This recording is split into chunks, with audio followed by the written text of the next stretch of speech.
इसकी स्थापना आर.एन. काओ ने की थी। तो इसके लिए पहले कदम के रूप में रूस की खुफिया एजेंसी केजीबी से रॉ ने संपर्क किया, भारत सरकार ने संपर्क किया।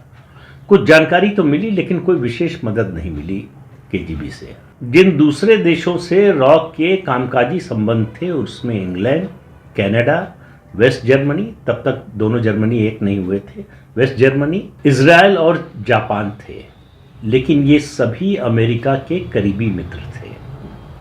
तो इनसे अमेरिका के खिलाफ जासूसी में कोई मदद मिल सकती हो, इसकी तो कोई संभावना थी नहीं। तो इन सब संभावनाओं, विकल्पों पर विचार करने के बाद आर.एन. काओ ने तय किया कि इस मामले में फ्रेंच जो जासूसी एजेंसी है, उनकी मुख्य विदेशी जासूसी एजेंसी, उसकी मदद ली जाए।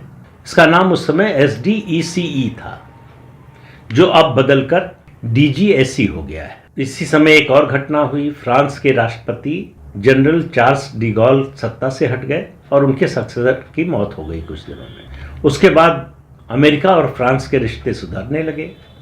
फ्रांस नेटो में फिर से सक्रिय हो गया। एक तरह से काफ़ी कुछ निष्क्रिय हो चुका था फ्रांस।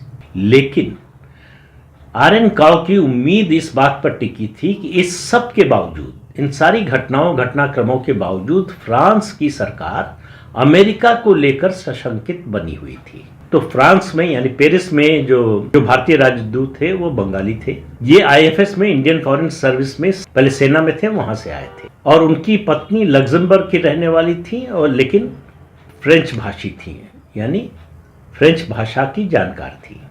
और फ्रांस के जो इंटीरियर मिनिस्टर थे, आप कह सकते हैं गृह मंत्री, उनसे भारतीय राजदूत की बहुत अच्छी दोस्ती थी, अच्छे संबंध थे।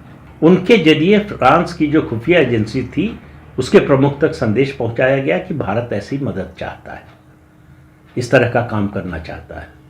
उधर से तुरंत रिस्पांस आया, पॉजिटिव रिस्पांस आ गया कि वो तैयार। उन्होंने आर.एन. काओ को पेरिस बुलाया आगे बातचीत करने के लिए। आर.एन. काओ तुरंत पेरिस चले गए। पेरिस में दोनों में बातचीत हुई और तय हो गया कि इस प्रोजेक्ट पर दोनों मिलकर काम करेंगे। काओ चाहते थे कि ये बाइलेटरल प्रोजेक्ट हो, लेकिन फ्रांस की खुफिया एजेंसी के प्रमुख ने कहा कि नहीं, ये ट्राइलेटरल प्रोजेक्ट होगा। इसमें फ्रांस और भारत के अलावा ईरान को भी शामिल करें।